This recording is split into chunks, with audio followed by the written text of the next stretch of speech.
ಅನಂತಕೋಟಿ ಬ್ರಹ್ಮಾಂಡ ನಾಯಕ ರಾಜಾದಿರಾಜ ಯೋಗಿರಾಜ ಪರಬ್ರಹ್ಮ ಶ್ರೀ ಸಚ್ಚಿದಾನಂದ ಸದ್ಗುರು ಸಾಯಿನಾಥ್ ಮಹಾರಾಜ್ ಕಿ ಜೈ. ಹರೇ ಕೃಷ್ಣ ಕೃಷ್ಣ ಕೃಷ್ಣ ಹರೇ ಹರಿ, ಹರೇ ರಾಮ ರಾಮ ರಾಮ ಹರೇ ಹರಿ. ರಾಧೆ ರಾಧೆ ರಾಧೆ. ಜಯ ಜಯ ರಾಧಾವಲ್ಲಭ ಶ್ರೀ ಹರಿವಂಶ, ಜಯ ಜಯ ರಾಧಾವಲ್ಲಭ ಶ್ರೀ ಹರಿವಂಶ, ಜಯ ಜಯ ರಾಧಾವಲ್ಲಭ ಶ್ರೀ ಹರಿವಂಶ. ಇಂದು ಗುರುವಾರ 2ನೇ ತಾರೀಕು ಮೇ ತಿಂಗಳಲ್ಲಿದ್ದೇವೆ. ಪ್ರತಿ ಗುರುವಾರ ಬಂದಾಗ ಒಂದು ಹಬ್ಬದ ವಾತಾವರಣ, ಖುಷಿಯ ದಿನ, ಸಂತೋಷ ಪಡುವ ದಿನ. ಗುರು ರಾಘವೇಂದ್ರ, ಗುರು ದತ್ತಾತ್ರೇಯ, ಸಾಯಿಯನ್ನು ಆರಾಧನೆ ಮಾಡುವಂಥ, ಗುರು ಚರಣಕ್ಕೆ ಸೇವೆ ಮಾಡುವಂಥ ದಿನ ಗುರುವಾರ. ಈ ಸಂದರ್ಭದಲ್ಲಿ ಪ್ರತಿ ನಿತ್ಯದಂತೆ, ಪ್ರತಿ ಗುರುವಾರದಂತೆ ಸಾಯಿಯ ಸಂದೇಶಗಳನ್ನು ಸಾಯಿಯ ಕೃಪೆಯಿಂದ ತಮಗೆ ಉಣಬಡಿಸಬೇಕಂತ ಒಬ್ಬ ಸೇವಕನಾಗಿ ನಿಮ್ಮ ಎದುರಿಗೆ ನಾನು ಕುಳಿತುಕೊಂಡಿದ್ದೇನೆ. ಸಾಯಿರಾಮ್ ಸಾಯಿರಾಮ್ ಸಾಯಿರಾಮ್ ಸಾಯಿರಾಮ್. ಭಗವಂತನನ್ನ, ಸಾಯಿಯನ್ನು ಉಪಾಸನೆ ಮಾಡಬೇಕೆಂದರೆ ಈ ಹಿಂದಿನ ಸಂಚಿಕೆಗಳಲ್ಲಿ ನಾನು ನಿಮಗೆ ತಿಳಿಸಿದ್ದೇನೆ. ಸಾಯಿ ಪಾರಾಯಣ, ಸಚ್ಚರಿತ್ರೆ ಪಾರಾಯಣ, ನಾಮ ಜಪ ಪ್ರಮುಖವಾದದ್ದು. ನಾವು ಎಷ್ಟೋ ಪೂಜೆ ಪುರಸ್ಕಾರ, ಯಾವ್ಯಾವುದೋ ಸನ್ನಿಧಾನ, ಏನೇನೋ ಸಾಧನೆ ಮಾಡಬೇಕು. ಮನನೊಂದಾಗ ನೀರನ್ನು ಹೇಗೆ ನಾವು ಬಾಯಾರಿದಾಗ ನಾವು ನೀರನ್ನು ಹೇಗೆ ಹುಡುಕ್ತೀವಿ, ಹಾಗೆ ನಾವು ಅದನ್ನು ಹುಡುಕ್ತಾ ಇರ್ತೀವಿ. ಆದರೆ ಇಡೀ ಸಾಯಿ ಸಚ್ಚರಿತ್ರೆ 52 ಅಧ್ಯಾಯ ಪಾರಾಯಣ ಹಾಗೂ ನಾಮ ಜಪ ಬಾಬಾ ಅವರೇ ಸ್ವತಃ ಹೇಳಿದ್ದಾರೆ. ಬಾಬಾ ಪ್ರತಿಯೊಂದು ಅಧ್ಯಾಯದಲ್ಲಿ ಚಾವಡಿ ಪೂಜೆ, ದ್ವಾರಕಾಮಾಯಿ ಪೂಜೆ ಆದ ತಕ್ಷಣ ಬಾಬಾ ಅವರು ಉಪನ್ಯಾಸ ಕೊಡ್ತಿದ್ರು, ಸಂದೇಶವನ್ನು ಕೊಡ್ತಾ ಇದ್ರು ಭಕ್ತರಿಗೆ. ಪ್ರತಿ ಅಧ್ಯಾಯದಲ್ಲಿ ಅದನ್ನು, ಪ್ರತಿ ಅರ್ಥವನ್ನು ನೀವು ಸೀದಾ ನೇರವಾಗಿ ಓದಬೇಡಿ, ಪಾರಾಯಣ ಮಾಡಬೇಡಿ. ಪ್ರತಿ ಅರ್ಥವನ್ನು ಮನನ ಮಾಡಿ, ಅದರ ಅರ್ಥ ವಿಶಾಲವಾದದ್ದು. ಭಗವಂತ ಸಾಯಿ ಹೇಳಿದ್ದಾರೆ ಪ್ರತಿಯೊಂದು ಅಧ್ಯಾಯದಲ್ಲಿ. ಬಾಬಾ ಅವರ ಒಂದು ಉಪದೇಶಾಮೃತವನ್ನು ಕಂಡಾಗ ಒಂದು ಮನಸ್ಸಿಗೆ ಬರುತ್ತದೆ. ಏನೆಂದರೆ ಬಾಬಾ ಹಾಗೂ ಶ್ರೀಕೃಷ್ಣ ಪರಮಾತ್ಮನ ಸಂದೇಶ. ಬಾಬಾ ಸ್ವತಃ ಭಗವದ್ಗೀತೆಯಲ್ಲಿ ಹಾಗೂ ಮಧ್ಭಾಗವದಲ್ಲಿ ಎಷ್ಟು ಪರಿಣಿತಿಯನ್ನು ಹೊಂದಿದ್ರು ಅಂತ. ಅದು ಕೆಲವರಿಗೆ, ಭಕ್ತರಿಗೆ, ಅಲ್ಲಿದ್ದವರಿಗೆ ಎಲ್ಲ ಬಹಳ ಆಶ್ಚರ್ಯ ಆಗಿದೆ. ಯಾಕೆಂದರೆ ಒಂದು ಕಡೆ ಪ್ರಶ್ನೆ ಕೇಳ್ತಾರೆ, ಪ್ರತಿದ್ಧಿ ಪ್ರಣಿಪಾತೀನ ಅಂತ ಒಂದು ಪ್ರಶ್ನೆ ಕೇಳಿದಾಗ ಅದಕ್ಕೆ ಒಂದು ತದ್ವಿದ್ಧಿ ಪ್ರಣಿಪಾತೀನ ಅದು ಕೇಳಿದಾಗ ಅದಕ್ಕೆ ಉಲ್ಲೇಖವನ್ನು, ವಿಮರ್ಶೆಯನ್ನು ಕೊಡ್ತಾರೆ. ಒಂದು ಕಡೆ ಕುದುರೆ 9 ಲದ್ದಿಗಳನ್ನು ಹಾಕಿದಾಗ ಬಾಬಾ ಅವರು ನವಿದ ಭಕ್ತಿ ಸಾರವನ್ನು ತಿಳಿಯಬಡಿಸ್ತಾರೆ. ಇದರ ಅರ್ಥಾತ್ ಬಾಬಾ ಅವರು ಎಷ್ಟೊಂದು ಜ್ಞಾನಿಗಳಾಗಿದ್ದರು, ಎಷ್ಟೊಂದು ಉಪನಿಷತ್ ಸಾರಗಳನ್ನು ತಿಳಿದುಕೊಂಡಿದ್ರು, ಎಷ್ಟೊಂದು ವೇದಗಳನ್ನು ತಿಳ್ಕೊಂಡಿದ್ರು. ಬಾಬಾರವರು ವೃದ್ಧಿ ಸಿದ್ಧಿ ಪುರುಷ ಅಂತ ಇಲ್ಲಿ ಗೊತ್ತಾಗತ್ತೆ.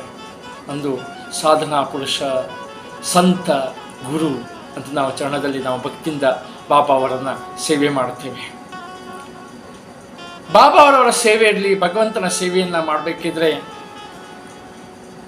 ಸ್ವತಃ ಭಗವಂತನೇ ಹೇಳಿದ್ದಾನೆ, ನನ್ನನ್ನು ಹೇಗೆ ಉಪಾಸನೆ ಮಾಡಬೇಕು. ಸಾಯಿಯು ಅದನ್ನೇ ಹೇಳಿದ್ದಾರೆ.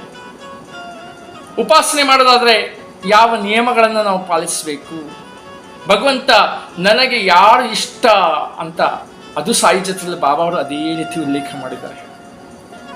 ಅದರ ಸಾರವನ್ನು ನಿಮ್ಮ ಜೊತೆಗೆ ನಾನು ಹಂಚಿಕೊಳ್ಬೇಕಂತ ಇವತ್ತು ತಿಳ್ಕೊಂಡಿದ್ದೇನೆ. ನಾವು ನೋಡಿ, ಯಾರಾದರೂ ಪ್ರಶ್ನೆ ಕೇಳಿದರೆ ಭಗವಂತನನ್ನ ಕಂಡಿದ್ದೀರ ಅಂತ ಪ್ರಶ್ನೆಗಳು ಬಂದಿದ್ದೇವೆ, ನಮ್ಮ ಜೀವನದಲ್ಲೂ ಬಂದಿವೆ. ನೋಡಿ, ನಾವು ಭಗವಂತನ ಅನುಭೂತಿಯನ್ನು ಬಹಳಷ್ಟು ಪಡಿತೀವಿ, ಅದಕ್ಕೆ ಶಬ್ದಗಳಿಲ್ಲ. ಯಾರಾದರೂ ದೇವರನ್ನು ಕಂಡಿದ್ದೀರಾ, ಸಾಯಿಯನ್ನು ಕಂಡಿದ್ದೀರಾ ಅಂತ ಹೇಳಿದರೆ ನೇರವಾಗಿ ಉತ್ತರ ಕೊಡಲಿಕ್ಕೆ ಆ ಕ್ಷಣದಲ್ಲಿ ನಮಗೆ ಆಗಲ್ಲ. ಆದರೂ ಒಂದು ಮಾತು, ಆ ಸಾಯಿಯ ಇದ್ದಾನೆ, ದೇವರಿದ್ದಾನೆ, ಭಗವಂತ ಇದ್ದಾನೆ ಎನ್ನುವಂಥ ಅನುಭೂತಿಯನ್ನು ಪ್ರತಿ ಭಕ್ತರು ಅದನ್ನು ಪಡೆದುಕೊಳ್ತಾರೆ. ಉದಾಹರಣೆಗೆ ಒಬ್ಬರು ಕೇಳ್ತಾರೆ, ಒಬ್ಬ ಸಂತರಿಗೆ ಇದೇ ಪ್ರಶ್ನೆ, ದೇವರನ್ನು ಕಂಡಿದ್ದೀರಾ, ಇದು ಯಾವ ರೀತಿಯಲ್ಲಿ ನೀವು ದೇವರನ್ನು ಕಂಡಿದ್ದೀರಿ ಹೇಳ್ತೀರಿ ಅಂತ ಹೇಳ್ತಾರೆ. ಹೌದು, ದೇವರನ್ನು ಕಂಡಿದ್ದೀನಿ, ಕಾಣಲಿಕ್ಕೆ ಸಾಧ್ಯತೆ ಇದೆ. ನಾವು ಗಾಳಿಯನ್ನು ಕಂಡಿದ್ದೀವಿ ಅಂತ ಯಾರಾದರೂ ಕೇಳಿದರೆ, ಗಾಳಿ ಕಂಡಿದ್ದೀರಾ ಅಂತ ಕೇಳಿದ್ರೆ ಪ್ರಶ್ನೆಗೆ ಉತ್ತರ ಇಲ್ಲ. ಅದರ ಅನುಭೂತಿ, ಸಂವೇದನೆಯನ್ನು ಪಡಿತೀವಿ ನಾವು. ಗಾಳಿ ಬರುವುದು, ಗಾಳಿ ನಮಗೆ ತ್ವಚೆಗೆ ಅದನ್ನು ಸ್ಪರ್ಶ ಮಾಡೋದು, ಅದರ ಅನುಭೂತಿಯನ್ನು ಪಡೆದುಕೊಳ್ಳುತ್ತೇವೆ. ಒಂದು ಉದಾಹರಣೆ, ಒಂದು ಟೈರ್ ಪಂಚರ್ ಆದರೆ ಗಾಳಿ ಹೋಗುತ್ತೆ, ಹಾಗಾಗಿ ಆ ಗಾಳಿ ನಾವು ಕಾಣಲ್ಲ. ಆದರೆ ಪುನಃ ಟೈರ್, ಆ ವಾಹನ ಅದು ಚಾಲನೆಗೊಳ್ಬೇಕಾದ್ರೆ ಅಥವಾ ಅದು ವಾಹನ ಓಡಿಸ್ಬೇಕಾದ್ರೆ ಗಾಳಿನ ತುಂಬಿಸಲೇಬೇಕು. ನಾವು ಅದು ತುಂಬಿಸೋಕೆ ವಿಧಾನವನ್ನು ಮಾಡಬೇಕು. ನಾವು ಹಾಗೆ ಆ ಗಾಳಿಯನ್ನು, ಕಾಣದ ಗಾಳಿಯನ್ನು ತುಂಬಿಸಿದರೆ ಹೇಗೆ ವಾಹನ ಓಡುತ್ತೋ ಹಾಗೆ ನಾವು ಭಕ್ತಿಯನ್ನು ನಮ್ಮ ತನು ಮನದಲ್ಲಿ ಅದನ್ನು ಮೊದಲು ತುಂಬಿಸಿಕೊಳ್ಳಬೇಕು. ಆವಾಗ ವಾಹನ ಓಡುತ್ತೆ. ಕಾಣದೇ ಇರುವಂಥದ್ದನ್ನು ಕಾಣ್ತೇವೆ, ಗಾಳಿ ಇದೆ ಅಂತ ಒಂದು ಸ್ಪಷ್ಟನೆ ಆಗತ್ತೆ ನೋಡದೇ ಇದ್ದರೂ ಸಹ. ಹಾಗೆ ಸಾಯಿ ಹೇಳಿದರೆ, ಭಗವಂತ ಹೇಳ್ತಾನೆ, ನನ್ನನ್ನು ಹೇಗೆ ಉಪಾಸನೆ ಮಾಡಬೇಕು, ಮೊದಲನೇದಾಗಿ ಹೇಗೆ ಉಪಾಸನೆ ಮಾಡಬೇಕು, ಎರಡನೇದಾಗಿ ಆ ಉಪಾಸನೆ ಮಾಡೋದಾದರೆ ನೀವು ಯಾವ ರೀತಿಯಲ್ಲಿ ನಿಮ್ಮ ತನು ಮನವನ್ನು ನೀವು ಅರ್ಪಿಸಬೇಕು ಅಂತ ಭಗವಂತ ಹೇಳಿದ್ದಾನೆ. ಹಾಗಾಗಿ ನಾವು ನೇರವಾಗಿ ಇನ್ನೇನೂ ಸಾಯಿಸುತ್ತೆ ಪಾರಾಯಣ ಮಾಡದೆ, ನಾಮ ಜಪ ಮಾಡದೆ, ಧ್ಯಾನ ಮಾಡದೆ, ಜಪ ಮಾಡದೆ, ಆ ಪೂಜೆ ಪುರಸ್ಕಾರ ನಾವು ಎಷ್ಟರ ಮಟ್ಟಿಗೆ ನಾವು ಅದಕ್ಕೆ ಹೊಂದಿಕೊಂಡಿದ್ದೇವೆ ಅಂದರೆ, ನಾನು ಈಗ ಉಲ್ಲೇಖ ಕೊಡುವಾಗ ನೀವೇ ನಿರ್ಣಯ ಮಾಡಿ. ಜಡ್ಜ್ಮೆಂಟ್ ನಿಮ್ಮ ಕೈಯಲ್ಲೇ ಇದೆ. ಇದು ನಮ್ಮ ಶಬ್ದಗಳಲ್ಲ, ಸಾಯಿಯ ಶಬ್ದಗಳು, ಕೃಷ್ಣ ಪರಮಾತ್ಮನ ಭಗವಂತನ ಮುಖಾರವಿಂದ ಬಂದಂಥ ಸಂದೇಶಗಳು. ಭಗವಂತ ಹೇಳ್ತಾನೆ ಏನೆಂದರೆ, ನನ್ನನ್ನು ಹೇಗೆ ಉಪಾಸನೆ ಮಾಡಬೇಕು, ಭಗವದ್ಗೀತೆಯ ಒಂದು 12ನೇ ಅಧ್ಯಾಯದಲ್ಲಿ ಆ ಭಗವಂತ ಅದನ್ನು ನಿರೂಪಿಸಿದ್ದಾನೆ. ದಯವಿಟ್ಟು ಈ ತನಕ ನೀವು ಸಂಚಿಕೆಗಳನ್ನು ನೋಡ್ತಾ ಇದ್ರಿ, ಸಾಯಿಯ ಸಂಚಿಕೆ, ದಯವಿಟ್ಟು ನಮ್ಮ ಚಾನಲ್ ಯೂಟ್ಯೂಬ್ನ ಸಬ್ಸ್ಕ್ರೈಬ್ ಆಗಿ ಮತ್ತು ನಿಮ್ಮ ಕಾಮೆಂಟ್ಸ್ಗಳನ್ನು, ನಿಮ್ಮ ಅನಿಸಿಕೆಗಳನ್ನು ದಯವಿಟ್ಟು ಕಾಮೆಂಟ್ಸ್ ಬಾಕ್ಸ್ನಲ್ಲಿ ಹಾಕಿ. ಯಾಕೆಂದರೆ ನಿಮ್ಮ ಬಾಬಾ ಅವರ ನಿಮ್ಮ ಮನಕ್ಕೆ ಈ ಸಂದೇಶಗಳು ಮನತೃಪ್ತಿಯಾಗಿದ್ದರೆ ಮತ್ತು ಈ ಸಂದೇಶಗಳನ್ನು ಜೊತೆಗೆ ನಾವು ನಡೆಯುವಂಥ ಮಾರ್ಗ ಆ ಭಗವಂತ ಸಾಯಿ ನೀಡ್ತಾನೆ ಅನ್ನುವಂಥ ಭಾವನೆ ನಿಮಗಿದ್ದರೆ ದಯವಿಟ್ಟು ನಮ್ಮ ಅನಿಸಿಕೆಗಳನ್ನು ಕಾಮೆಂಟ್ಸ್ ಬಾಕ್ಸಲ್ಲಿ ಹಾಕಿ ಅಂತ ಹೇಳಿ ನಾನು ಸಾಯಿ ಸಂದೇಶಗಳನ್ನು ನಿಮ್ಮ ಮುಂದಿಗೆ ತಂದಿಡ್ತಾ ಇದ್ದೇನೆ. ಭಗವಂತ ಹೇಳ್ತಾನೆ, ತನ್ನನ್ನು ಹೇಗೆ ಉಪಾಸನೆ ಮಾಡಬೇಕು, ಆ ಉಪಾಸನೆಗೆ ತಕ್ಕಂತೆ ನೀವು ಯಾವ ರೀತಿ ತನು ಮನವನ್ನು ಸಿದ್ಧಗೊಳಿಸಬೇಕು. ಆಗ ನಾವು ಭಗವಂತನ ಕಾಣಲಿಕ್ಕೆ 100ಕ್ಕೆ 100 ಸತ್ಯ ಪಕ್ಕ. ಹಾಗೆ ಮೊದಲನೇದಾಗಿ ಭಗವಂತ ಹೇಳ್ತಾನೆ, ಮಯ್ಯೇವ ಮನ ಅದತ್ವ ಮಯಿ ಬುದ್ಧಿಂ ನಿವೇಶಯಃ ನಿವಶಿಷ್ಯಸಿ ಮಯ್ಯೇವ ಅತ ಊರ್ಧ್ವಂ ನ ಸಂಶಯಃ ಮಯ್ಯೇವ ಮನ ಆದತ್ಸ್ವ ಮಯಿ ಬುದ್ಧಿಂ ನಿವೇಶಯಃ ನಿವಶಿಷ್ಯಸಿ ಮಯ್ಯೇವ ಆತ ಊರ್ಧ್ವಂ ನ ಸಂಶಯಃ. ಆಗ ಭಗವಂತ ಹೇಳ್ತಾನೆ, ಭಕ್ತರೇ, ಇಲ್ಲಿ ಅರ್ಜುನಿಗೆ ಹೇಳ್ತಾ ಇರಬೇಕದು ನಮಗೆ ಹೇಳ್ತಾ ಇರೋದು, ಮಯ್ಯೇವ ಮನ ಅದತ್ಸ್ವ. ದೇವೋತ್ತಮನಾದ ಭಕ್ತರಿಗೆ ಭಗವಂತ ಹೇಳ್ತಾನೆ, ದೇವೋತ್ತಮನೆ ಅಂತ ಭಗವಂತ ನಮ್ಮನ್ನು ಕೇಳ್ತಾ ಇದ್ದಾನೆ, ನನ್ನಲ್ಲೇ ನಿನ್ನ ಮನಸ್ಸನ್ನು ಸ್ಥಿರಗೊಳಿಸು. ಮಯ್ಯೇವ ಮನ ಅದತ್ಸ್ವ ಮಯಿ ಬುದ್ಧಿಂ ನಿವೇಶ, ನಿನ್ನ ಬುದ್ಧಿಯನ್ನು ಪೂರ್ಣವಾಗಿ ನನ್ನಲ್ಲಿ ನೆಲೆಗೊಳಿಸು. ಮಯ್ಯೇವ ಅತ ಊರ್ಧ್ವಂ ನ ಸಂಶಯ. ಈ ರೀತಿ ಮಾಡಿದರೆ ನೀನು ನಿಸ್ಸಂದೇಹವಾಗಿ ನನ್ನಲ್ಲಿಯೇ ವಾಸ ಮಾಡುತ್ತೀಯ. ಏನು ಹೇಳ್ತಂದ್ರೆ, ಮತ್ತೊಂದು ಸಲ ಕೇಳಿ, ದೇವತ್ವ ನಾಮನಾದ ಪರಮ ಪುರುಷನಾದ ನೀನು ನನ್ನಲ್ಲಿಯೇ ನಿನ್ನ ಮನಸ್ಸನ್ನು ಸ್ಥಿರಗೊಳಿಸು, ನಿನ್ನ ಬುದ್ಧಿಯನ್ನು ಪೂರ್ಣವಾಗಿ ನನ್ನಲ್ಲಿ ನೆಲೆಗೊಳಿಸು. ಈ ರೀತಿ ಮಾಡಿದಲ್ಲಿ ನೀನು ನಿಸ್ಸಂದೇಹವಾಗಿ ನನ್ನಲ್ಲಿ ನೀನು ವಾಸ ಮಾಡ್ತೀಯ ಅಂತ. ಮುಂದೆ ಮತ್ತು ಹೇಳ್ತಾನೆ ಭಗವಂತ, ಅಥ ಚಿತ್ತಂ ಸಮಾಧಾತುಂ ನ ಶಕ್ನೋಷಿ ಮಯಿ ಸ್ಥಿರಂ ಅಭ್ಯಾಸ ಯೋಗೇನ ತತೋ ಮಾ ವಿಚಾಪ್ತುಂ ಧನಂಜಯ. ಭಗವಂತ ನಮಗೆ ಪಾಠ ಕೊಡ್ತಾ ಇದ್ದಾನೆ. ನಿಮ್ಮ ಹತ್ರ ಕಷ್ಟ ಆಗ್ಬೋದು, ಇದನ್ನು ಮಾಡ್ಲಿಕ್ಕೆ ಕಷ್ಟ ಆಗ್ಬೋದು, ಮನಸ್ಸನ್ನು ಸ್ಥಿರಗೊಳಿಸುವುದು, ಬುದ್ಧಿಯನ್ನು ಸ್ಥಿರಗೊಳಿಸುವುದು ಅಂತ ನಿಮಗೆ ಕಷ್ಟ ಆಗಿದ್ರೆ ಮತ್ತು ನಮಗೆ ಮಾರ್ಗದರ್ಶನ ಭಗವಂತ. ಅಥ ಚಿತ್ತಂ ಸಮಾಧಾತುಂ, ಒಂದು ವೇಳೆ ಮನಸ್ಸನ್ನು ಸ್ಥಿರಗೊಳಿಸಲು ಸಾಧ್ಯವಾಗದಿದ್ದಲ್ಲಿ ಅತ ಚಿತ್ತಂ ಸಮಾಧಾತುಂ ನ ಶಕ್ನೋಷಿ ಮೈ ಸ್ಥಿರ ಮಾಡ್ಲಿಕ್ಕೆ ಸಾಧ್ಯ ಇದ್ದರೆ ಅಭ್ಯಾಸ ಯೋಗೇನ ತತಃ ಮಾಮಿ ಚಾಪ್ತುಂ ಧನಂಜಯ. ನೀನು ಭಕ್ತಿ ಯೋಗದ ವಿಧಿವಿಧಾನಗಳನ್ನು ಪಾಲಿಸಲು ಪ್ರಯತ್ನಿಸುತ್ತಾ ನನ್ನನ್ನು ಹೊಂದುವ ಆಸಕ್ತಿಯನ್ನು ಬೆಳೆಸಿಕೋ. ಮನಸ್ಸನ್ನು ಸ್ಥಿರ ಮಾಡಲಿಕ್ಕಾಗಲ್ಲ, ಮನಸ್ಸನ್ನು ನೆಲೆಗೊಳಿಸ್ಲಿಕ್ಕಾಗಲ್ಲ, ಬುದ್ಧಿಯನ್ನು ಸ್ಥಿರಗೊಳಿಸ್ಲಿಕ್ಕಾಗಲ್ಲ. ಭಕ್ತಿ ಯೋಗದಿಂದ ನನ್ನನ್ನು ಆರಾಧನೆ ಮಾಡಿ. ಈ ಹಿಂದೆ ನಾನು ಹೇಳಿದ್ದೇನೆ, ಭಕ್ತಿ ಯೋಗದಲ್ಲಿ ಶ್ರವಣಂ, ಕೀರ್ತನಂ, ಸ್ಮರಣಂ, ವಂದನಂ, ಪಾದಸೇವನಂ, ಅರ್ಚನಂ, ದಾಸ್ಯಂ, ಸಖ್ಯಂ, ಆತ್ಮನಿವೇದನಂ, ಈ 9 ಯಾವುದೇ ಮಾರ್ಗದಲ್ಲಿ ಈ 9 ಮಾರ್ಗದಲ್ಲಿ ಒಂದರಲ್ಲಿ ಪಾಲಿಸಬಹುದು. ಅದಕ್ಕೆ ನಾನು ಹಿಂದಿನ ಉಲ್ಲೇಖದಲ್ಲಿ ಹೇಳಿದ್ದೇನೆ, ಸಖ್ಯಂ ಭಗವಂತನೇ ನನ್ನ ಬಂಧು ಬಳಗ, ಆತನೇ ಮಿತ್ರ, ಅವನು ಎಡ ಬಲ ನಾವು ಎಲ್ಲಿ ನಡೆದಾಡುವ ದಾರದಲ್ಲಿ ಆತ ಇದ್ದಾನೆ, ಆತನ ಜೊತೆಗೆ ಮಿತ್ರತ್ವವನ್ನು ನಾವು ಇಂಗ್ಲೀಷ್ ವರ್ಡ್ನಲ್ಲಿ ಹೇಳಿದಾದ್ರೆ ಫ್ರೆಂಡ್ಶಿಪ್ ಮಾಡಿ ಅಂತ ಭಗವಂತ ಹೇಳ್ತಾನೆ. ಆ ಮುಖೇನ ಈ 9 ವಿಧಗಳ ಮುಖಾಂತರ ನೀವು ಪ್ರಯತ್ನ ಮಾಡಿದ್ರೆ ನನ್ನನ್ನು ನೀವು ಆಸಕ್ತಿಯನ್ನು ಹೊಂದಿಕೊಳ್ಳುವಲ್ಲಿ ಸಾಧ್ಯವಾಗ್ತದೆ ಅಂತ ಭಗವಂತ ಹೇಳ್ತಾನೆ. ಮತ್ತು ಪುನಃ ಹೇಳ್ತಾನೆ, ಎಷ್ಟು ಆಪ್ಷನ್ ಕೂಡ, ಎಷ್ಟು ಬೇರೆ ಬೇರೆ ವಿಧಾನವನ್ನು ಕೃಷ್ಣ ಪರಮಾತ್ಮ ಹೇಳ್ತಾ ಇದ್ದಾನೆ, ಭಗವಂತ ಹೇಳ್ತಾ ಇದ್ದಾನೆ. ನಿಮಗೆ ಮನಸ್ಥಿರ ಮಾಡ್ಲಿಕ್ಕಾಗಲ್ಲ, ಬುದ್ಧಿ ಸ್ಥಿರಗೊಳಿಸಲ್ಲ, ಭಕ್ತಿ ಯೋಗದಿಂದಲೂ ನಿಮಗೆ ಆಗದೆ ಇದ್ದಲ್ಲಿ ಅಭ್ಯಾಸೇಪ್ಯ ಸಮರ್ಥೋಸಿ ಮತ್ಕರ್ಮ ಪರಮೋ ಭವ ಮದರ್ಥಮಪಿ ಕರ್ಮಾಣಿ ಕುರ್ವನ್ ಸಿದ್ಧಿಮವಾಪ್ಸಸಿ. ನಿನಗೆ ಭಕ್ತಿ ಯೋಗದ ತತ್ವಗಳನ್ನು ಸಹ ನಿಮಗೆ ಮಾಡಲಿಕ್ಕೆ ಸಾಧ್ಯತೆ ಆಗದೇ ಇದ್ದಲ್ಲಿ, ಇದು ಎಲ್ಲರೂ ಮಾಡ್ಬೋದು. ಇವೆಲ್ಲ ವಿಧಾನ ಮನಸ್ಸು ಸ್ಥಿರಗೊಳಿಸಾಗಲ್ಲ, ಬುದ್ಧಿಯನ್ನು ಸ್ಥಿರಗೊಳಿಸ್ಲಿಕ್ಕಾಗಲ್ಲ, ಭಕ್ತಿ ಯೋಗ ಪಾಲನೆ ಮಾಡೋದಾಗಲ್ಲ. ಅವಾಗ ಹೇಳ್ತಾನೆ ಭಗವಂತ, ಅಭ್ಯಾಸೇಪ ಸಮರ್ಥೋಸಿ ಮತ್ಕರ್ಮ ಪರಮೋ ಭವ. ನೀವು ಏನು ಕಾರ್ಯ ಮಾಡ್ತಿರೋ, ದಿನನಿತ್ಯ ನೀವು ಕಾರ್ಯ ಮಾಡ್ತಿರೋ ಉದ್ಯೋಗದಲ್ಲೋ, ಯಾವ್ಯಾವ ವಿವಿಧ ಉದ್ಯೋಗಗಳು ಮಾಡ್ತಾ ಇರಬಹುದು, ಆ ಎಲ್ಲ ಉದ್ಯೋಗಗಳನ್ನು ನೀವು ಕರೆದ ಭಗವತ್ ಅರ್ಪಣಾ ಭಾವದಿಂದ ಮಾಡಲು ಪ್ರಯತ್ನಿಸಿರಿ ಅಂತ ಹೇಳ್ತಾರೆ. ಭಗವತ್ ಅರ್ಪಣದಿಂದ ಇದನ್ನು ಮಾಡಲಿಕ್ಕೆ ನೀವು ಪ್ರಯತ್ನ ಮಾಡಿ ಅಂತ ಭಗವಂತ ಹೇಳ್ತಾನೆ. ಆ ಮಾರ್ಗದಿಂದ ನಡಿಬೇಕು ಅಂತ ಭಗವಂತ ಹೇಳ್ತಾನೆ. ಹಾಗಾಗಿ ನಾವು ಆ ಮಾರ್ಗ, ಈ ರೀತಿ ಕರ್ಮಗಳನ್ನು ನನ್ನ ಪ್ರೀತಿಗಾಗಿ, ಈ ಕರ್ಮಗಳು ನಿನಗೆ ಅರ್ಪಣೆ, ಭಗವಂತನಿಗೆ ಅರ್ಪಣೆ ಅಂತ ಭಾವನೆಯಿಂದ ನೀವು ಕರ್ಮ ಮಾಡಿ ಅಂತ ಹೇಳ್ತಾರೆ.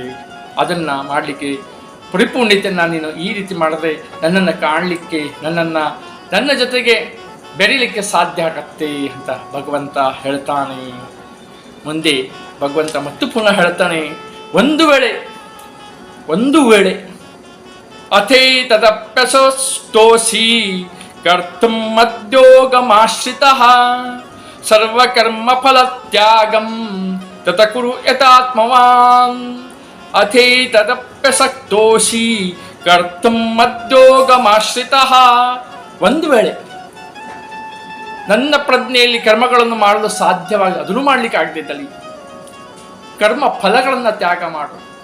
ಅರ್ಥಾತ್ ನಾನು ಅದು ಸಿಕ್ಕಿದ್ರೆ ಮಾತ್ರ ಮಾಡ್ತೀನಿ ಅಂತ ಭಾವನೆ ಇಟ್ಕೊಳ್ಬೇಡಿ. ನಿಮ್ಮ ಕರ್ತವ್ಯ ಏನು ಕೊಟ್ಟಿದಾರೋ ಆ ಕರ್ತವ್ಯನ ಸ್ಥಿರಬುದ್ಧಿಯಿಂದ, ಒಳ್ಳೆ ಮನದಿಂದ, ಇದು ಒಂದು ಒಳ್ಳೆ ಭಗವಂತ ಕೊಟ್ಟಂಥ ನನಗೆ ಕರ್ತವ್ಯ ಅಂತ ಮಾಡಿಕೊಂಡು ಮಾಡಿ ಅಂತ ಭಗವಂತ ಹೇಳ್ತಾನೆ. ಅದರ ಬಗ್ಗೆ ಫಲತ್ಯಾಗ ಮಾಡಬೇಡಿ. ಫಲತ್ಯಾಗವನ್ನು ಮಾಡಿ, ಅವಶ್ಯಕತೆ ಇಲ್ಲ, ನಾನು ಕೊಡ್ತೀನಿ. ಯಾಕೆಂದರೆ ಒಂದು ಕಡೆ ಹೇಳ್ತಾರೆ ಸಂತರು, ಭಗವಂತನಲ್ಲಿ ಭಕ್ತಿ ಯಾವಾಗ ಹೆಚ್ಚಾಗತ್ತೆ, ಭಯ ಹೆಚ್ಚಾದಾಗ.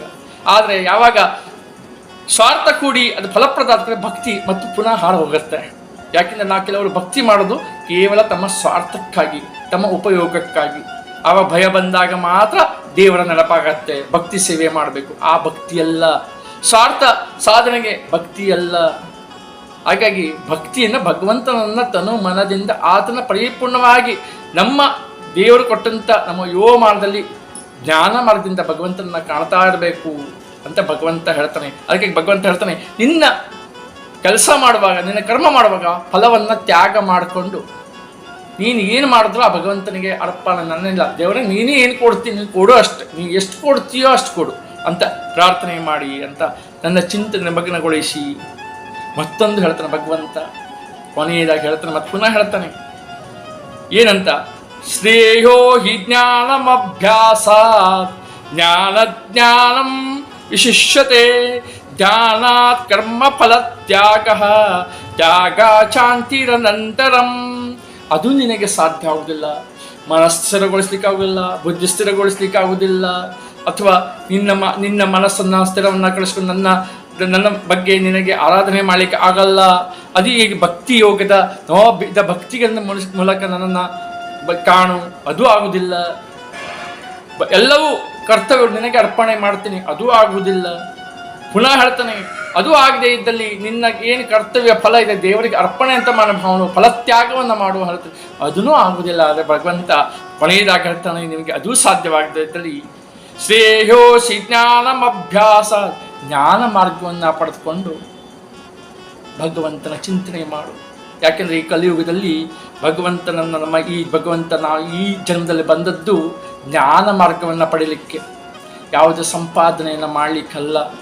ಏನೋ ನಾವು ಎಷ್ಟೋ ಹೇಳಿದ್ರು ಸಹ ಖಾಲಿ ಹಾಸ್ಮೆ ಹಾತಾ ಹೈ, ಖಾಲಿ ಹಾತ್ಮೆ ಜಾತಾ ಹೈ, ಅದನ್ನು ನೀವು ಉಲ್ಲೇಖ ಮಾಡಿ ಚಿಂತನೆ ಮಾಡಿ. ಸುಮ್ಮನೆ ಒಂದು ನಾವು ಏನನ್ನೂ ಗಳಿಸಿಕೊಂಡು ಹೋಗುತ್ತೀವಾದ ಜ್ಞಾನ ಮಾರ್ಗದಿಂದ ಭಗವಂತನನ್ನು ನಿನ್ನೆ ಕಾಣು, ಅರ್ಥಾತ್ ಭಗವಂತನನ್ನು ಚಿಂತನೆ ಮಾಡು, ಭಗವಂತನನ್ನು ಸ್ವರೂಪವನ್ನೇ ಕಾಣು ಅಂತ ಜ್ಞಾನ ಮಾರ್ಗದಿಂದ ಜ್ಞಾನ ಸಂಪಾದನೆಯೇ ಕಲಿಯುಗದಲ್ಲಿ ಭಗವಂತ ಕೊಟ್ಟದ್ದ ಒಂದು ವರ, ಅದನ್ನು ಮಾಡು ಅಂತ ಹೇಳ್ತಾನೆ.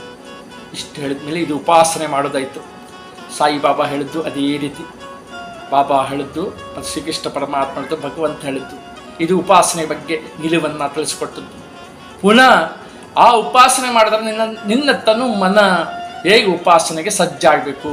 ನನಗೆ ಭಗವಂತ ಹೇಳ್ತಾನೆ, ಸಾಯಿನೂ ಅದೇ ಹೇಳ್ತಾನೆ, ನನಗೆ ಯಾವ ಭಕ್ತನು ಇಷ್ಟ, ಅದಕ್ಕಾಗಿ ನೀವು ಯಾವ ರೀತಿಯಲ್ಲಿ ಭಗವಂತನಿಗೆ ಇಷ್ಟ ಆಗಿದ್ದೀರಿ ಎಂಬುದನ್ನು ಈ ಮೂಲಕ ತಿಳಿಯಪಡಲಿಕ್ಕೆ ಸ್ವಲ್ಪ ಕಷ್ಟಪಡಿ. ಒಂದೇ ಮಾತನ್ನು ಹೇಳ್ತಾನೆ ಭಗವಂತ, ಹೇಳ್ತಾನೆ ಮಧ್ಯೆ ತನ್ನ ಭಗವದ್ಗೀತೆಯ ಭಕ್ತಿ ಸೇವೆಯಲ್ಲಿ ವಿಚಾರ ಮಂಡನೆಯನ್ನು ಮಾಡ್ತಾ ಈ ರೀತಿ ಮುಂದುವರಿತಾ ಇದ್ದೇನೆ. ಸಾಯಿರಾಮ್. ಅದ್ವೇಷ್ಟ ಸರ್ವಭೂತಾನಾಂ ಮೈತ್ರ ಕರುಣ ಏವ ಚ ನಿರ್ಮಮೋ ನಿರಹಂಕಾರಃ ಸಮ ದುಃಖ ಸುಖ ಕ್ಷಮಿ. ಭಗವಂತ ಇಲ್ಲಿ ನಮಗೆ ಒಂದು ಪಾಠ ಕೊಡ್ತಾ ಇದ್ದಾರೆ. ಈ ಅಂಶಗಳನ್ನು ನೀವು ಮಾನ್ಯತೆ ಮಾಡಿದ್ದಲ್ಲಿ, ನೀವು ಉಪಾಸನೆ ನಿಮ್ಮ ಸಾಧನೆಯನ್ನು ಮಾಡಿದ್ದಲ್ಲಿ ಆ ಭಕ್ತ ನನಗೆ ಇಷ್ಟ ಅಂತ ಈ ಭಕ್ತಿ ಯೋಗದ ಮಾರ್ಗದಲ್ಲಿ ಭಗವಂತ ಹೇಳ್ತಾ ಇದ್ದಾನೆ. ಇಲ್ಲಿ ಭಗವಂತ 36 ಅಂಶಗಳನ್ನು ಈಗ ಪ್ರಾರಂಭದಲ್ಲಿ ಹೇಳ್ತಾ ಇದ್ದಾನೆ. ಇದು ನಾವು ಎಷ್ಟರ ಮಟ್ಟಿಗೆ ಮಾಡಲಿಕ್ಕೆ ಸಾಧ್ಯತೆ ಇದೆ ಅಂತ ನಾವು ಪ್ರಯತ್ನ ಮಾಡೋಣ. ಭಗವಂತನ ಇದು ಉಲ್ಲೇಖಗಳು, ಭಗವಂತನ ಮುಖಾರವಿಂದ ಬಂದಂಥ ನುಡಿಗಳು, ಸವಿ ನುಡಿಗಳು. ಅದ್ವೇಷ್ಟ ಸರ್ವಭೂತಾನಾಂ, ಯಾವ ಜೀವಿಯನ್ನ ಮೊದಲನೇದಾಗಿ ದ್ವೇಷ ಭಾವದಲ್ಲಿ ಕಾಣದವನು, ಯಾವ ಜೀವಿ ಇದ್ರೂ ಸಹ ದ್ವೇಷ ಭಾವನದಲ್ಲಿ ಕಾಣದವನು. ಮೈತ್ರ ಕರುಣ ಏವಚ, ಎಲ್ಲ ಜೀವರಾಶಿಗಳನ್ನು ಕರುಣೆಯಿಂದ ಮಿತ್ರಭಾವದಿಂದ ಕಾಣುವವನು. ನಿರ್ಮಮೋ ನಿರಹಂಕಾರ, ಅಹಂಕಾರ ಮಮಕಾರ ಯಾವುದಿಲ್ಲವೋ. ಸಮ ದುಃಖ ಸುಖ ಕ್ಷಮೀ, ದುಃಖ ಬಂದಾಗ ಸುಖ ಬಂದಾಗ ಸಂಯಮದಿಂದಿರುವವ. ನಾವು ಸುಖ ಬಂದಾಗ ಮೆರೆಯುವುದಲ್ಲ, ದುಃಖದಿಂದ ಕುಗ್ಗುವುದಲ್ಲ, ಸಂಯಮಿಯಾಗಿರುವುದು. ಭಗವಂತನ ಲೀಲೆ ಅದು. ಭಗವಂತ ಕೊಟ್ಟಿದ್ದಾನೆ, ಅದನ್ನು ನಾವು ಹೇಗೆ ಸ್ವೀಕರಿಸಬೇಕು ಆ ನಿಲುವನ್ನು ನಾವು ತಾಳಬೇಕು. ಅದಕ್ಕಾಗಿ ಸಮ ದುಃಖ ಸುಖ ಕ್ಷಮೀ. ಮುಂದೆ ಹೇಳ್ತಾನೆ, ಇದು 4 ಆಯಿತು ಹೇಳಿದ ಭಗವಂತ. 5ನೇದಾಗಿ ಹೇಳ್ತಾನೆ, ಸಂತುಷ್ಟ ಸತತಂ ಯೋಗಿ ಯಥಾತ್ಮ ದೃಢ ನಿಶ್ಚಯ ಮಯ್ಯರ್ಪಿತ ಮನೋ ಬುದ್ಧಿ ಯೋ ಮದ್ಭಕ್ತ ಸಮಯಪ್ರಿಯ. ಭಗವಂತ ಎಷ್ಟು ಖುಷಿಯಿಂದ ಹೇಳ್ತಾ ಇದ್ದಾನೆ, ನನಗೆ ಯಾರು ಇಷ್ಟ ಅಂತ ಹೇಳ್ತಾನೆ. ಸಂತುಷ್ಟ ಸತತಂ ಯೋಗಿ, ಸಂತುಷ್ಟ ಸತತಂ ಯೋಗಿ, ಲಭಿಸಿದಲ್ಲಿ ತೃಪ್ತಿ ಪಡುವವನು. ಇದು ಭಗವಂತನ 6ನೇ ನುಡಿ. ಯಥಾತ್ಮ ದೃಢ ನಿಶ್ಚಯ, ಸದಾ ಕಾಲ ಆತ್ಮಚಿಂತನೆಯಲ್ಲಿ ಸ್ಥಿತನಾದವನು, ದೃಢ ನಿಶ್ಚಿತವಾಗಿರುವುದು, ಯಾವುದೋ ಕ್ಷೋಭೆಗೆ ಒಳಗಾಗುವುದಲ್ಲ. ಮಯ್ಯರ್ಪಿತ ಮನೋ ಬುದ್ಧಿ, ಇಂದ್ರಿಯ ಮನಸ್ಸುಗಳನ್ನು ನಿಗ್ರಹಿಸಿ ನನ್ನಲ್ಲಿ ದೃಢ ನಿಶ್ಚಯವುಳ್ಳವನು, ಎಲ್ಲವನ್ನ ಯಾವುದಕ್ಕೂ ಕ್ಷುದ್ರ ಭಾವನೆ ಬರಬಾರ್ದು. ನಾವು ಜಪಕ್ಕೆ ಕೂತರು, ಧ್ಯಾನಕ್ಕೆ ಕೂತಿದ್ರು, ಎಲ್ಲೆಲ್ಲೋ ವಿಚಾರಗಳು ಹೋಗಿ ಎಲ್ಲೆಲ್ಲೋ ವಿಚಾರಗಳು ಮಂತ್ರನಾಗಿ ಇಲ್ಲಿ ಕೈಯಲ್ಲಿ ನಾಮ ಜಪ ಮಣಿ ಜಪ ಹಿಡ್ಕೊಂಡು ಪ್ರಯೋಜನ ಇಲ್ಲ. ಅಯ್ಯಕಿದ ದೃಢ ನಿಶ್ಚಯವಾಗಿ ತನ್ನನ್ನು ಯಥಾತ್ಮ ಇಂದ್ರಿಯ ಮನಗಳನ್ನು ನಿಗ್ರಹಿಸಿ ಭಗವಂತನೇ ಕಾಣಬೇಕು, ಕಣ್ಣು ತುಂಬ ನಿಗ್ರಹಿಸಿಕೊಂಡು ನನ್ನಲ್ಲಿ ದೃಢ ನಿಷ್ಠೆಯುಳ್ಳವನು. 9ನೇದಾಗಿ ಹೇಳ್ತಾರೆ, ಯೋ ಮದ್ಭಕ್ತ ಸ ಮೇ ಪ್ರಿಯ ಮೈಯರ್ಪಿತ ಮನೋಬುದ್ಧಿ, ಬುದ್ಧಿ ಮತ್ತು ಮನಸ್ಸುಗಳನ್ನು ನನಗೆ ಅರ್ಪಿಸಿದ ಭಕ್ತನು ಸಮೇ ಪ್ರಿಯ, ನನಗೆ ಬಹಳ ಪ್ರಿಯ ಅಂತ ಹೇಳ್ತಾರೆ. ಮತ್ತು ಹೇಳಿದ ಮಯೋ ಮುಂದಾಗಿ, ಯಸ್ಮಾನ್ನೋ ದ್ವಿಜತೆ ಲೋಕಃ ಲೋಕಾನ್ ದ್ವಿಜತೆ ಚ ಯಃ ಹರ್ಷ ಭಯೋದ್ವೇಗೈ ಮುಕ್ತೋ ಯಸ ಚ ಮೇ ಪ್ರಿಯ. ಯಸ್ಮಾನ್ ದ್ವಿಜತೆ, ಮಾತು ಮತ್ತು ಕರ್ಮಗಳಿಂದ ಯಾರನ್ನ ಉದ್ವೇಗಗೊಳಿಸದೇ ಇರುವವನು, ಸುಮ್ಮನೆ ಮಾತಾಡಿ ಅವನ ಮನ ನೋಯಿಸದೆ. ಯಸ್ಮಾನ್ ದ್ವಿಜತೆ ಲೋಕ, ಯಾರನ್ನ ಮನ ನೋಯಿಸದೆ ಮಾತನಾಡಿಸದೆ. ಅಥ ಲೋಕದ್ವಿತೀಯ ಹರ್ಷಮಯೋದ್ವೇಗೈ ಲೋಕನ್ ದ್ವಿಜತೆ ಯಹ, ಇತರರ ಮಾತು ಸಹ ಮತ್ತು ಮನಸ್ಸು ಅವರ ಮಾತುಗಳಿಂದ ಸಹ ನಾವು ಉದ್ವೇಗವನ್ನು ಕೊಡದೇ ಇದ್ದವನು. 12ನೇದಾಗಿ ಸಂತೋಷ ಮತ್ತು ದುಃಖಗಳಲ್ಲಿ ಸಮಚಿತ್ತನಾಗಿರುವನು. ಮುಂದಿನದಾಗಿ ಹೇಳ್ತಾರೆ 13ನೇದಾಗಿ, ಮುಕ್ತೋ ಹರ್ಷ ಭಯೋದ್ವೇಗೈ ಮುಕ್ತೋ ಯಸ ಮೇ ಪ್ರಿಯ. ಭಯ ಮತ್ತು ಆತಂಕಗಳಿಂದ ಮುಕ್ತನಾದ ಭಕ್ತ ನನಗೆ ಬೇಕು, ಆತ ನನಗೆ ಭಾಳ ಇಷ್ಟ, ಆತನೇ ನನಗೆ ಭಾಳ ಇಷ್ಟ ಹೇಳ್ತಾನೆ. ಇದು 13ನೇ ಅಂಶಗಳನ್ನು ಹೇಳ್ದ. ಈಗ 14ನೇ ಅಂಶ ಹೇಳ್ತಾ ಇದ್ದಾನೆ, ಅನಪೇಕ್ಷ ಸುಚಿರ್ದಕ್ಷ ಉದಾಸೀನೋ ಗತವ್ಯತಃ ಸರ್ವಾರಂಭ ಪರಿತ್ಯಾಗಿ ಯೋ ಮದ್ಭಕ್ತ ಸಮಪ್ರಿಯ. 14ರಿಂದ 19 ಅಂಶಗಳನ್ನು ಈ ಶ್ಲೋಕದಲ್ಲಿ ಹೇಳಿದ್ದಾನೆ. ಭಗವಂತ ಹೇಳ್ತಾನೆ, ಭಗವಂತನ ಪ್ರೀತಿಯನ್ನು ಹೊರತು ಬೇರೆ ಏನನ್ನೂ ಅಪೇಕ್ಷಿಸಿದ್ದಿಲ್ಲ. ಅವನಿಗೆ ಪ್ರೀತಿ ಇರೋದು ಭಗವಂತನ ಪ್ರೀತಿ, ಭಗವಂತನ ಜೊತೆಗೆ ಅಗಾಧ ರೀತಿ ಪ್ರೇಮ ಕಾಣಬೇಕು ಅಂತ. ಅನಪೇಕ್ಷ ಶುಚಿರ್ದಕ್ಷ, ಒಳಗೆ ಹೊರಗೆ ಸದಾ ಪರಿಶುದ್ಧ, ತೋರಿಕೆಗೆ ಶುದ್ಧ ಅಲ್ಲ, ವೇಷಭೂಷಣದಲ್ಲಿ ಶುದ್ಧ ಅಲ್ಲ, ಮನಸ್ಸಿನಲ್ಲಿ ಶುದ್ಧನಾಗಿರಬೇಕು. ಸರ್ವಾರಂಭ ಪರಿತ್ಯಾಗಿ, ಭಗವಂತನ ಆರಾಧನೆಯಲ್ಲಿ ದಕ್ಷನು ಮತ್ತು ಸರ್ವಾರಂಭ ಪರಿತ್ಯಾಗಿ, ಸುಖ ದುಃಖ ಜಯ ಅಪಜಯಗಳಲ್ಲಿ ತಟಸ್ಥನಾಗಿರುವನು. ಯೋ ಮದ್ಭಕ್ತ ಸಮಪ್ರಿಯ ಗತವ್ಯತಃ, ಅಂದರೆ ದುಃಖಗಳಿಂದ ಮುಕ್ತನಾಗಿರುವನು. ಭಗವಂತನ ಪ್ರೀತ್ಯರ್ಥದಲ್ಲಿ ಬೇರೆ ಏನೂ ಇಲ್ಲ ಅಂತ ತಿಳಿದುಕೊಂಡವನು, ಎಲ್ಲ ಕರ್ಮಗಳಿಂದ ದೂರ ಸರಿದು ಭಗವಂತನ ಸೇವೆ ತನ್ನ ಸೇವೆ ಅಂತ ತಿಳಿದುಕೊಂಡವನು ನನಗೆ ಬಹಳ ಪ್ರಿಯ ಅಂತ ಹೇಳ್ತಾನೆ ಶ್ರೀಕೃಷ್ಣ ಪರಮಾತ್ಮ, ಶ್ರೀ ಸಾಯಿ. ಯೋ ನೋ ಹ್ಯಶ್ಯತಿ ನ ದ್ವೇಷ್ಟಿ ನೋ ಶೋಚತಿ ನ ಕಾಂಕ್ಷತಿ ಶುಭಾಶುಭ ಪರಿತ್ಯಾಗಿ ಭಕ್ತಿಮಾನ್ ಯಸ ಮೇ ಪ್ರಿಯ. ಯೋ ನ ಹ್ಯಶ್ಯತಿ, ಸುಖ ಬಂದಾಗ ಹಿಗ್ಗದೆ, ನ ದ್ವೇಷ್ಟಿ, ದುಃಖ ಬಂದಾಗ ಗೋಳಾಡದೆ ಇರುವವನ, ನ ಶೋಚತಿ, ಕಾರ್ಯವು ಸಿದ್ಧಿಸದಾಗ ಶೋಕಿಸಿದವನು. ಈಗ ಏನಾಗಿದೆ ಅಂದರೆ ಭಗವಂತನ ನಾವು ಹಿಡಿತೇವೆ, ನಾವು ಭಗವಂತ ಇದು, ಆ ಭಗವಂತ ನಮಗೆ ಏನು ಮಾಡದೇ ಇದ್ದಲ್ಲಿ ಆ ಭಗವಂತನ ಬಿಟ್ಟು ಬೇರೆ ಭಗವಂತನ ಪೂಜೆ ಮಾಡೋದು ಹಾಗಲ್ಲ. ಯಾಕೆಂದ್ರೆ ಅವನಿಂದ ಆಗಿಲ್ಲ ಹೇಳಿ ಭಗವಂತನಿಗೆ ನಾವು ಚಾಲೆಂಜ್ ಮಾಡ್ತೇವೆ, ಅದಲ್ಲ. ಹಾಗಾಗಿ ದುಃಖ ಬಂದಾಗ ಶೋಕ ಬಂದಾಗ ಗೋಳಾಡದವನು, ಕಾರ್ಯವು ಸಿದ್ಧಿಸದಾಗ ಶೋಕಿಸಿದವನು ಹೇಳ್ತಾನೆ. ಮಂದಿ ಹೇಳ್ತಾನೆ 23ನೇದಾಗಿ ಹೇಳ್ತಾನೆ, ಶುಭ ಪರಿತ್ಯಾಗಿ ನ ಶೋಚತಿ ನ ಕಾಂಕ್ಷತಿ. ಯಾವ ಬಯಕೆಗಳನ್ನ ಇಡಿಸಬಾರ್ದು ಭಗವಂತ ನೋಡ್ಕೊಳ್ತಾನೆ. ಅವನ ಪುತ್ರರು ನಾವು, ತಾಯಿಗೆ ಮಗುಗೆ ಹಾಲು ಬೇಕು ಏನು ಬೇಕು ಹಾಗೆ ಗೊತ್ತಾಗತ್ತೆ, ಹಾಗೆ ಭಗವಂತನಿಗೆ ಗೊತ್ತಿದೆ. ಅದಕ್ಕಾಗಿ ಶುಭ ಪರಿತ್ಯಾಗಿ ಭಕ್ತಿಮಾನ್ ಸ ಯಪ್ಮೇ ಪ್ರಿಯ. ಶುಭ ಅಶುಭಗಳನ್ನ ದೇವೇಚ್ಛೆ, ಇದೆಲ್ಲ ದೇವರ ಇಚ್ಛೆ, ನನ್ನದಲ್ಲ. ಅದಕ್ಕೆ ನಾ ಹೇಳ್ದಂಗೆ ನಮ್ಮ ಕೆಲಸ ಸಾಧಿಸಿದಾಗ ಬೇರೆ ದೇವರನ್ನ ಹುಡುಕುವುದಲ್ಲ, ನೀವು ಭಯ ಬಂದಾಗ ಭಕ್ತಿಯನ್ನು ಮಾಡುವುದಲ್ಲ, ಸ್ವಾರ್ಥ ಪೂರೈಕೆಗೊಂಡಾಗ ಭಕ್ತಿಯನ್ನು ಮರೆಯುವುದಲ್ಲ. ಅದಕ್ಕಾಗಿ ಭಗವಂತ ಹೇಳ್ತಾನೆ, ಶುಭ ಅಶುಭಗಳನ್ನ ದೇವ ಇಚ್ಛೆ ಅದು ಅಂತ ಸ್ವೀಕರಿಸುವ ಭಕ್ತನು ನನಗೆ ಪ್ರಿಯ. 24 ಅಂಶಗಳನ್ನು ಭಗವಂತ ಈ ತನಕ ಹೇಳ್ದ. ಸಮಾಸತ್ರೋ ಚ ಮಿತ್ರೇ ಚ ತಥಾ ಮಾನಾಪಮಾನಯೋ ಶೀತೋಷ್ಣ ಸುಖ ದುಃಖೇಶು ಸಮ ಸಂಗ ವಿವರ್ಜಿತಃ ತುಲ್ಯಾನಿಂದ ಸ್ತುತಿರ್ಮೌನಿ ಸಂತುಷ್ಟೋ ಏನ ಕೇನಚಿತಂ ಅನಿಕೇತ ಸ್ಥಿರಮತಿ ಭಕ್ತಿಮಾಮೇ ಪ್ರಿಯ. ಭಗವಂತ ಹೇಳ್ತಾನೆ ಇಲ್ಲಿ 25ರಿಂದ ಭಗವಂತ ಇಲ್ಲಿ ಹೇಳ್ತಾ ಇರೋದು 36 ಅಂಶಗಳನ್ನು ಇಲ್ಲಿ ಹೇಳ್ತಾ ಇದ್ದಾನೆ ಭಗವಂತ. ಈ ಎಲ್ಲ ಸಮ ಶತ್ರೋಚ ಮಿತ್ರೇಚ, ಶತ್ರು ಮಿತ್ರರಲ್ಲಿ ಸಮದಷ್ಟೇ ಇರೋದು. ನಮಗೆ ಹೆಚ್ಚು ನೆನಪಾಗೋದು ದೇವರಿಗಿಂತ ನಮಗೆ ದಿನನಿತ್ಯದಲ್ಲಿ ನಮ್ಮ ಶತ್ರುಗಳೇ ಹೆಚ್ಚು ನೆನಪಾಗ್ತಾರೆ. ಯಾಕೆ ಅವನು ಕಾಣ್ತಾನೆ, ಹೀಗೆ ಮಾಡ್ದ, ಅವನಿಗೆ ಬಿಡುವುದಿಲ್ಲ, ಅವನು ಮಾಡ್ತೇನೆ. ನಾವು ದೇವರಿಗಿಂತ ನಮ್ಮ ಶತ್ರುಗಳೇ ಹೆಚ್ಚು ನಮಗೆ ಪ್ರೀತಿ. ಇದು ಎಲ್ಲರಿಗೂ ಅನುಭೂತಿ. ವಿಚಾರ ಮಾಡಿ, ಶತ್ರುಗಳು ಕಣ್ಣು ಮುಚ್ಚಿದ್ರು ಕಾಣ್ತಾರೆ ದಿನನಿತ್ಯಕ್ಕೆ, ಯಾರನ್ನ ಕೇಳಿ. ಹಾಗಾಗಿ ಭಗವಂತ ಹೇಳ್ತಾನೆ ಸಮಶತ್ರೋಚ ಮಿತ್ರೇಚ, ಶತ್ರು ಮಿತ್ರರಲ್ಲಿ ಸಮದೃಷ್ಟಿ ಉಳ್ಳುವನು. ತಥಾ ಮಾನಾಪಮಾನಯೋ, ಮಾನ ಬಂದಾಗ ಅಪಮಾನ ಬಂದಾಗೂ ಸಹ ಸಮವಾಗಿ ಶಾಂತಚಿತ್ತನಾಗಿರುವವನು. ಶೀತೋಷ್ಣ ಸುಖ ದುಃಖೇಶು, ಶೀತ ಉಷ್ಣವಾಗಿ ಸಮನಾಗಿ ಎದುರಿಸುವನು. ಇಲ್ಲಿ ಶೀತ ಉಷ್ಣ ಅಂದರೆ ಯಾವುದೇ ಉದ್ವೇಗ ತಾಪ ಇದ್ರೂ ಸಹ ಸಮಚಿತ್ತನಾಗಿರುವವನು. ಸಂಗ ವಿವರ್ಜಿತ,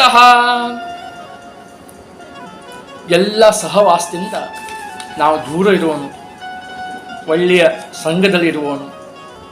ಮುಂದೆ ಹೇಳ್ತಾನೆ ಭಗವಂತ ತುಲ್ಯ ನಿಂದಾಸ್ತುತಿರ್ಮೌನಿ, ನಿಂದೆ ಮತ್ತು ಸ್ತುತಿಗಳನ್ನು ಸಮನಾಗಿ ಕಾಣುವನು.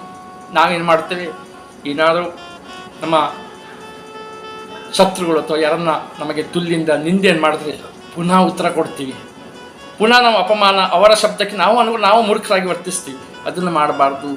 ಮಾತಾಡೋರು ಮಾತಾಡಲಿ, ನಿಂದೆ ಮತ್ತು ಸ್ತುತಿಗಳನ್ನು ಸಮನಾಗಿ ಕಾಣುವನು. ಮುಂದೆ ಹೇಳ್ತಾನೆ ಭಗವಂತ ಹೇಳ್ತಾನೆ ಅನಿಕೇತ ಸ್ಥಿರಮತಿ ತುಲ್ಯ ನಿಸೂರ್ಮೌನಿ ಸಂತುಷ್ಟ ಏನ ಕೇನಚಿತ, ಮಿತಭಾಷಿಯಾಗಿ ಇದ್ದುದರಲ್ಲಿ ಸಂತೃಪ್ತಿ ಇದ್ದವನು. ಅನಿಕೇತ ಸ್ಥಿರಮತಿ, ಒಂದೇ ಸ್ಥಳದಲ್ಲಿ ವಾಸ ಮಾಡೋದು. ಯಾಕೆಂದರೆ ನಾವು ಧ್ಯಾನ ಜಪ ಅರ್ಥಾತ್ ಒಂದೇ ಕಡೆಯಲ್ಲಿ ಅಭ್ಯಾಸ ಮಾಡಿದ್ರೆ ಒಳ್ಳೆಯದು, ಒಂದೇ ಜಾಗ. ಯಾಕೆ ಧ್ಯಾನ ಯೋಗದಲ್ಲಿ ಆಗಿದೆ, ಒಂದು ಕೃಷ್ಣಾಜಿನ ಹಾಕ್ಕೊಂಡು ಒಂದು ಸ್ಥಳದಲ್ಲಿ ಇಟ್ಟು ಭಗವಂತನನ್ನು ಪೂಜಾ ಮಂದಿರದಲ್ಲೋ ಅಥವಾ ಒಂದೇ ಕಡೆ ನೆಲೆ ನಿಂತುಕೊಂಡು ಧ್ಯಾನ ಮಾಡೋದು, ಜಪ ಮಾಡೋದು, ಒಂದೇ ಕಡೆಯಲ್ಲಿ ಸ್ಥಿತ ಮಾಡುವುದು ಆತ ನನಗೆ ಬಹಳ ಪ್ರಿಯ. ಹೀಗಾಗಿ ಭಗವಂತ 36 ಈ ಭಕ್ತಿ ಸೇವಾ ತತ್ವಗಳನ್ನು ಭಗವಂತನ ಮುಖಾರದಿಂದಲೇ ಬಂದದ್ದು. ಯಾರು ನಾವಾಗೆಲ್ಲ ಭಗವಂತನನ್ನು ಏನು ಹೇಳಿದ್ದನ್ನು ಇಲ್ಲಿ ಸಾಧಪಡಿಸಿದ್ದೇನೆ. ಹಾಗಾಗಿ ಇದು ಭಗವಂತನನ್ನು ಈ ಎಲ್ಲ ಗುಣಗಳಲ್ಲಿ ನಾವು ಪ್ರತಿಯೊಂದರಲ್ಲೂ ತೇರ್ಗಡೆ ಆಗಬೇಕು. ಇವತ್ತೇನು 36 ಅಂಶಗಳನ್ನು ಹೇಳಿದ್ದೇವೆ, ಆ 36 ಅಂಶಗಳನ್ನು ನಾವು ತೇರ್ಗಡೆ ಆಗಿದ ನಂತರ ಭಗವಂತ ಹೀಗೆ ನಾವು ತನು ಮನದಿಂದ ಅರ್ಪಣಾ ಮಾಡೋದು. ಯಾಕೆಂದರೆ ಭಗವಂತ ಹೇಳಿದ್ದಾನೆ ನನಗೆ ಅವನೇ ಇಷ್ಟೆಲ್ಲ ಪಾಲನೆ ಮಾಡೋದು, ಮತ್ತಾರೂ ಇಷ್ಟ ಅಲ್ಲ. ಭಗವಂತ ಮುಂದಿನ ಕರ್ತವ್ಯ ದಾರಿನ ಅವನೇ ಮಾಡಿಸ್ತಾನೆ ಖಂಡಿತ. ಹಾಗಾಗಿ ಭಕ್ತಿ ಸೇವಾದಲ್ಲಿ ನಾವೀಗ ತುಲನೆ ಮಾಡಿಕೊಳ್ಳುವ, ಹೇಗೆ ಉಪಾಸನೆ ಮಾಡಬೇಕು, ಹೇಗೆ ನಾವು ಭಗವಂತನನ್ನು ಕಾಣಬೇಕೆಂದರೆ ಭಗವಂತನಿಗೆ ಮೈಯರ್ಪಿತ, ಆತನಿಗೆ ಭಾಳ ಇಷ್ಟವಾದ ಯಾರು ಇಷ್ಟ ಅಂತ ಭಗವಂತನ ಹೇಳಿಬಿಟ್ಟಿದ್ದಾನೆ. ತನಗೆ ಯಾರು ಇಷ್ಟ, ಇಷ್ಟು ಅಂಶಗಳಲ್ಲಿ ನಾವು ಅಷ್ಟು ಭಗವಂತನಿಗೆ ಇಷ್ಟವಾದದ್ದನ್ನು ನಾವು ಮಾಡೋದನ್ನು ನಾವು ಪ್ರಯತ್ನ ಮಾಡೋಣ ಈಗ ಭಗವಂತನಿಗೆ. ಯಾಕೆಂದರೆ ಅದೇ ಪೂಜೆ. ಭಗವಂತ ಹೇಳ್ತಾ ಇರೋದು, ಸಾಯಿ ಹೇಳ್ತಾ ಇರೋದು ಅದೇ ಪೂಜೆ. ಪ್ರತಿ ನಮ್ಮ ಪಾರಾಯಣದಲ್ಲೂ ಅದೇ ಇದೆ. ಹಾಗಾಗಿ ನಾನು ಹೇಳ್ತಾ ಇರೋದು ಈ 36 ಅಂಶಗಳನ್ನು ನಾವು ಪಾಲನೆ ಮಾಡಲಿಕ್ಕೆ ಮಾಡಿ, ಇದೆಲ್ಲ ಆದಮೇಲೆ ಭಗವಂತ ತಾನಾಗೇ ಬಂತು. ಯಾಕೆಂದರೆ ಇದೆಲ್ಲ ಪಾದ ಸೇವೆಯನಂ ನಿವೇದನಂ, ಇದು ಭಕ್ತಿ ಯೋಗದಲ್ಲೇ ಬರ್ತಾರೆ ಪುನಃ. ಆತನೇ ಸಖ್ಯ, ಎಲ್ಲ ಭಾವನೆ ಈ 36 ಅಂಶಗಳು ಈ ಭಕ್ತಿ ಯೋಗದ ಮೇಲೆ ಅವಲಂಬನೆ ಆಗಿದೆ. ಹಾಗಾಗಿ ಸಾಯಿ ಭಕ್ತರೇ ಎಲ್ಲೂ ಹುಡುಕಾಡಬೇಕು, ಎಲ್ಲವೂ ನಿಮ್ಮ ಕೈಯಲ್ಲಿದೆ. ಇಲ್ಲಿ ಏನು ಖರ್ಚು ವೆಚ್ಚಿಲ್ಲ, ಎಲ್ಲ ಫ್ರೀ ನಿಮಗೆ. ಹಾಗಾಗಿ ಭಗವಂತನ ನೀಡುವಂಥ ಉಪದೇಶಾಮೃತವನ್ನು ಅದನ್ನು ಪಾಲನೆ ಮಾಡಲಿಕ್ಕೆ ನಾವು ಪ್ರಯತ್ನ ಮಾಡಬೇಕು. ಎಲ್ಲವೂ ನಮಗೆ ಕೊಟ್ಟಿದ್ದಾನೆ. ಅಂಗೈಯಲ್ಲಿ ಬೆಣ್ಣೆ ಹಿಡ್ಕೊಂಡು ಬೆಣ್ಣೆಗೆ ಹುಡುಕಾಡಿದ್ದು ಬೇಡ. ಅಂಗೈಯಲ್ಲಿ ಬೆಣ್ಣೆ ಇದೆ, ಎಲ್ಲವೂ ನಮ್ಮ ಕೈಯಲ್ಲೇ ಇದೆ. ಎಲ್ಲ ಪರಿಕರಗಳು ಇಲ್ಲಿ ಇದೆ. ಪೂಜೆ ಎಲ್ಲ ಇಲ್ಲಿ ನಿಮಗೆ ಎಲ್ಲವೂ, ಎಣ್ಣೆ ಇದೆ, ಬತ್ತಿ ಇದೆ, ಎಲ್ಲವೂ ನಿಮ್ಮ ಕೈಯಲ್ಲೇ ಇದೆ. ಆ ರೂಪದಿಂದ ಭಗವಂತನ ಇರುವಾಗ ಈ 36 ಅಂಶಗಳನ್ನು ಹಾಗೂ ಭಗವಂತ ತನಗೆ ಯಾರು ಯಾವ ರೀತಿ ಉಪಾಸನೆ ಮಾಡೋಕ್ಕೆ ಹೇಳಿದ್ದನ್ನು ನಾವು ಅಳವಡಿಸಿಕೊಂಡಿದ್ದಲ್ಲಿ ಖಂಡಿತವಾಗಿ ಇದು ನಾವು ಭಗವಂತನಿಗೆ ಕಾಣಲಿಕ್ಕೆ ಸಾಧ್ಯ ಇದೆ. ಭಗವಂತನ ಕಾಣಿಸ್ಕೊಳ್ತಾನೆ, ಆತನೇ ಕಾಣಿಸ್ಕೊಳ್ತಾನೆ ಅಂತ ಭಗವಂತ ಹೇಳಿದ್ದಾನೆ. ಅದನ್ನು ನಾವು ಪಾಲನೆ ಮಾಡುವ ಹೇಳ್ತಾ ಇವತ್ತಿನ ಗುರುವಾರ ಶುಭ ದಿನ, ಎಲ್ಲರಿಗೂ ಶುಭವಾಗಲಿ. ಮುಂದಿನ ದಿನಗಳಲ್ಲಿ, ಮುಂದಿನ ಸಂಚಿಕೆಯಲ್ಲಿ ಮತ್ತು ವಿಷಯಗಳನ್ನು, ಇಲ್ಲಿ ನಾವು ವಿಷಯ ತರ್ತಾ ಇರೋದು ಸಾಯಿ ಸಚ್ಚರಿತ್ರೆಯ ಅಂಶಗಳನ್ನು, ಸಾಯಿಯ ಆರಾಧನೆ ಹೇಗೆ ಮಾಡಬೇಕು ಅದನ್ನು ಬಿಟ್ಟು ನಾವು ಯಾವುದು ಬೇರೆ ಉಪದೇಶವನ್ನು, ನಾವು ವಿಷಯಗಳನ್ನು ಉಪದೇಶ ಮಾಡಲ್ಲ. ಕೇವಲ ಸಾಯಿ ಸಚ್ಚರಿತ್ರೆಯ ಮೂಲ ಅಂಶಗಳನ್ನು, ಸಾಯಿ ಸಚ್ಚರಿತ್ರೆಯ ಮೂಲ ಅಂಶಗಳನ್ನು ತೆಗೆದುಕೊಂಡು ನಿಮ್ಮ ಜೊತೆಗೆ ನಾನು ಪುನಃ ಬರ್ತೇನೆ. ನಿಮ್ಮೆಲ್ಲರ ಒಂದು ಸಹೃದಯತೆ ಮತ್ತು ನಿಮ್ಮೆಲ್ಲರ ಒಂದು ಈ ಚಾನಲ್ ಮುಖಾಂತರ ತಾವು ಸಂತುಷ್ಟರಾಗಿ ವಿಷಯಕ್ಕೆ ಶ್ರವಣೆ ಮಾಡಿದ್ರಿ. ಇದನ್ನು ನೇರವಾಗಿ ನೀವು ಅದನ್ನು ಫಾರ್ವರ್ಡ್ ಮಾಡದೆ ಪ್ರತಿ ಹಂತವನ್ನು, ಯಾಕೆಂದರೆ 36 ಅಂಶಗಳು ಭಗವಂತನ ವಾಣಿ ಅಂತ ತಿಳ್ಕೊಂಡು, ಇದೇ ಭಗವಂತನ ಪೂಜೆ ಅಂತ ತಿಳ್ಕೊಂಡು ನೀವು ಮಾಡಬೇಕಂತ, ಆಲಿಸಬೇಕಂತ ಕೇಳಿಕೊಂಡು ಎಲ್ಲರಿಗೂ ಶುಭವಾಗಲಿ ಅಂತ ಅನಂತಕೋಟಿ ಬ್ರಹ್ಮಾಂಡ ನಾಯಕ ರಾಜಾದಿರಾಜ ಯೋಗಿರಾಜ ಪರಬ್ರಹ್ಮ ಶ್ರೀ ಸಚ್ಚಿದಾನಂದ ಸದ್ಗುರು ಸಾಯಿನಾಥ್ ಮಹಾರಾಜ್ ಕೀ ಜೈ.